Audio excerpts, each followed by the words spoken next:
Bismillahirrahmanirrahim. Assalamualaikum warahmatullahi wabarakatuh. Kaifa halukum? Bi khair? Alhamdulillah. Taib ayuhatullah wa talibat.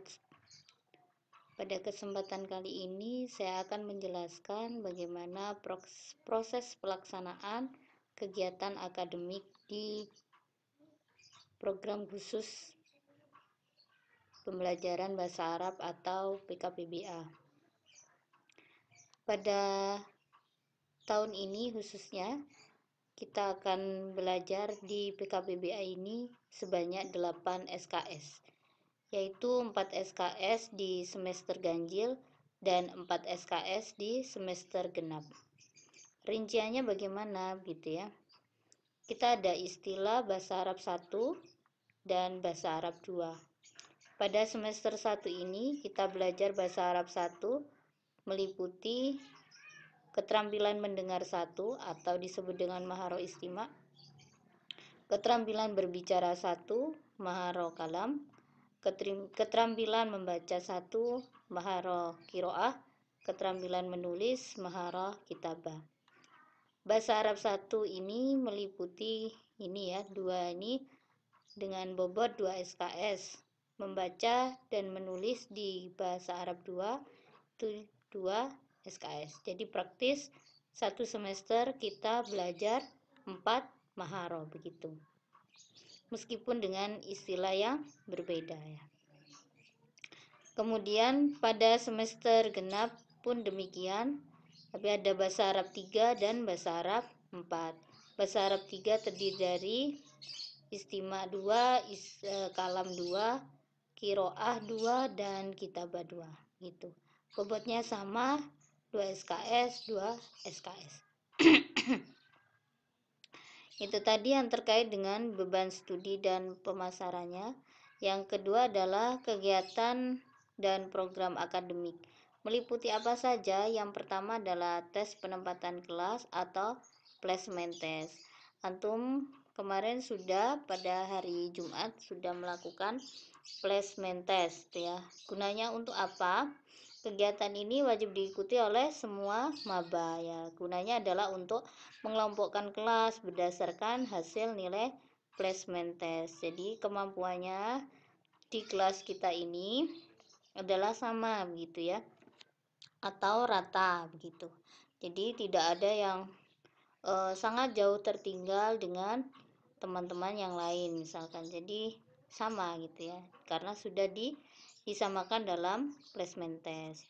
Kemudian yang kedua ini adalah kegiatan yang kemarin sudah kita lakukan di hari pertama dan hari ini kita lakukan kembali, yaitu kegiatan sosialisasi. Di awal ya, di awal perkuliahan. Kenapa gitu? Karena untuk memotivasi terutama ya, bahwa bahasa Arab itu mudah, bahasa Arab itu penting begitu, seperti yang kemarin saya sampaikan. Setelah saya membaca beberapa biodata dari antum itu, ada yang lulusan madrasah aliyah negeri, ada yang lulusan SMA, ada yang dari baik negeri maupun swasta gitu ya, ada yang dari madrasah aliyah swasta gitu. Kemudian ada yang tulisannya sangat bagus, rapi gitu ya Arabnya. Ada juga yang kurang gitu ya. Tetapi secara kemampuan semuanya sama gitu ya. Itu pengalaman yang kemarin saya sampaikan bahwa perlu untuk saling membantu, saling mengisi ya, antara satu dengan yang lainnya gitu. Jadi kegiatan ini, sosialisasi ini akan mengenalkan antum tentang apa itu PKPBA dan bagaimana selama 1 tahun ini kita belajar bahasa Arab di PKPBA begitu. Yang ketiga adalah program kelas mengulang. Naudzubillah ya, jangan sampai antum mengulang gitu. Saya sarankan mulai sekarang tetaplah semangat itu mumpung masih di awal, dan juga apa namanya, jangan bercita-cita untuk mengulang, gampang sudah gitu ya, nanti karena ada kelas mengulang, jangan seperti itu, karena di kelas mengulang pun kita juga kurang enak lah gitu ya. Yang pasti kalau sesuatu yang bisa dikerjakan sekarang, kenapa harus ditunda gitu. Jadi ya sekarang ini aja rajin, saatnya rajin, tetap semangat, jujur, dan belajar gitu ya. Nah, kelas ini adalah mahasiswa yang gagal studi PKPBA. Nilainya apa? E gitu ya, atau D itu. Ya, ini bisa semua mata kuliah atau beberapa mata kuliah itu ya. Baik itu yang di semester ganjil maupun di semester genap gitu. Misalkan gagal di semester 1 Maharo bahasa Arab 1, berarti dia harus ngulang gitu ya. Nah, kelas mengulang ini diikuti di semester 3 ke atas. Ini sudah enggak enaknya di sini karena antum pasti sudah sibuk dengan kuliah yang lain gitu. Padahal nilai PKPBA itu juga berpengaruh pada jumlah bobot SKS yang harus antum tempuh di kuliah reguler. Jadi ya kita lakukan sebaik mungkin begitu di belajar bahasa Arab di PKBA. Caranya seperti ini ya. Ini mendaftarkan diri di kantor PKBBA, wajib mengikuti perkuliahan. Ini karena ini daring ya, mungkin ada ketentuan lain lagi gitu kan, ada aturannya sendiri. Kemudian mahasiswa mengulang pastinya harus melalui atau mendaftarkannya dengan KPS itu. Yang keempat ada sertifikat. Sertifikat atau syahada ini diberikan pada mahasiswa PKPBA yang sudah 1 tahun mengikuti dan lulus kompetensi. Bagi mahasiswa yang sudah lulus akan diberikan sertifikat pada pelaksanaan haflah takharruj atau gelar wisuda gitu ya. Nah, kemudian bagaimana sih pelaksanaan proses pembelajaran? Nah, proses pembelajaran kita di PKPBA ini yang pastinya di semester ganjil dan genap ya, dan semuanya maba begitu. Kemudian dilakukannya setiap hari Senin sampai Jumat mulai jam 2 sampai dengan jam 5 sore. Nah, ini dibagi 2 kali tatap muka. Masing-masing adalah 90 menit gitu ya. Nah, jadwal pembelajaran tiap semester nanti dirinci atau diatur oleh bagian akademik ya. Jadi ada sendiri nanti ya. Kalau yang ini bisa dilakukan di duduk lesehan macam-macam. Ini karena ini kalau yang luring ya, karena ini adalah daring, maka kita lakukan dengan berbagai metode itu ya, dengan menggunakan berbagai media.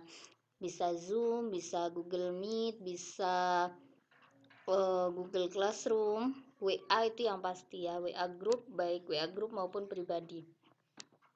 Jam pertama itu jam berapa? Jam 2 sampai dengan setengah 4. Kemudian jam keduanya setengah 4 sampai jam 5 sore itu.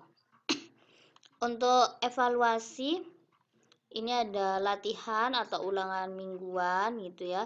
Ini nanti untuk mengetahui progres reportnya antum seperti apa tiap unitnya itu gitu ya, akan dilakukan oleh wali kelas atau dosen secara mandiri gitu ya. Bisa itu nanti berupa takbir syafawi, artinya ini lebih cenderung ke lisan ya, ujian lisan. Takbir tahriri ini adalah tulisan dan juga mufrodat. Insya Allah kita batasan materi kita bab 1 sampai bab 4 ya. Jadi nanti setiap 2 minggu sekali baru ganti bab gitu ya. Jadi satu bab itu 2 minggu ya, atau 10 hari. Jadi sangat-sangat cukup gitu ya.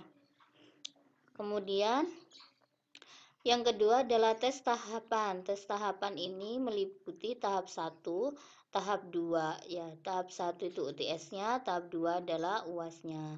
Di semester ganjil juga ada tes tahap 3 itu UTS, tes tahap 4 adalah UAS. Nah, ini meliputi apa saja itu ya, baik berbentuk tulisan maupun lisan. Materinya ya semua yang sudah diajarkan tadi dalam 4 keterampilan itu gitu. Nah, untuk apa ujian ini adalah untuk mengukur keberhasilan pembelajaran yang aktif dan pasifnya gitu. Untuk mahasiswa yang kurang kehadirannya dalam 80%, maka yang bersangkutan tidak diperkenankan mengikuti tes tahapan kecuali dengan melakukan syarat tertentu. Saya berharap sih karena kita daring jadi ya hadirlah gitu ya selalu gitu. Dengan terus berlatih kemudian juga mengerjakan tugas-tugas yang diberikan begitu. Yang ketiga adalah tes standarisasi. Tes ini dilakukan di akhir ya tahapan, baik itu tahap 2 maupun tahap 4. Nanti soalnya itu adalah berupa soal ujian standarisasi. Jadi ya semua secara umum ya dipertanyakan itu. Tes ini untuk mengukur ketuntasan materi pokok pada setiap kelompok itu. Yang keempat adalah penilaian proses ya atau portofolio. Ini meliputi apa gitu ya, baik itu mufrodat, lisan atau ini tulis, terjemah dari Indonesia ke Arab serta perkembangan kelas ya. Antum seperti apa dari hari ke hari itu ya. Jadi nanti ada portofolionya. Nilai akhirnya ini adalah diambil dari ujian standarisasi, tugas, disiplin ya, keaktifan antum itu karena kita daring ya setiap kali pembelajaran antum hadir atau tidak nanti akan sangat kelihatan gitu. Hanya sekedar absensi kemudian antum tidak tampak pun itu juga kelihatan gitu ya. Meskipun kita jarak jauh, tapi hati kita dekat ya. Kemudian nilai akhirnya disandarkan pada presensi, tugas, UTS, dan UAS ya.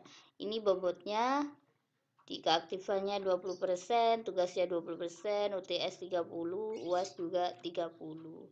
Nanti nilainya ini konversinya yang A berarti 85 sampai 100, B plus ini 75 sampai 84, B 70 74, C plus 65 69, C 60 64. Nah, ini D sama E sudah tidak lulus ya, ini nilainya 50 ke bawah.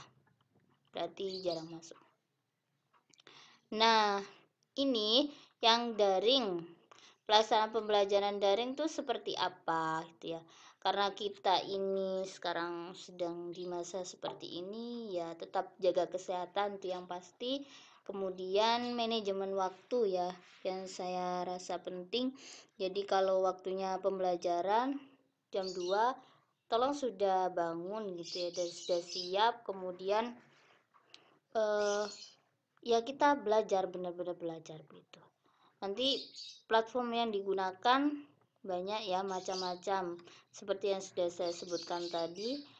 Yang pasti WA grup dan WA pribadi, kemudian Zoom mungkin seminggu sekali, kemudian aplikasi yang di dalam WA itu juga kita manfaatkan seperti voice note dan video call, kemudian Google Meet ya sama Google Classroom. Insya Allah kalau Google Meet tidak bermasalah kita bisa pakai, tapi kalau bermasalah kita bisa gunakan Zoom cukup seminggu sekali lah gitu ya, kemudian atau 2 minggu sekali gitu, saya tidak sering-sering.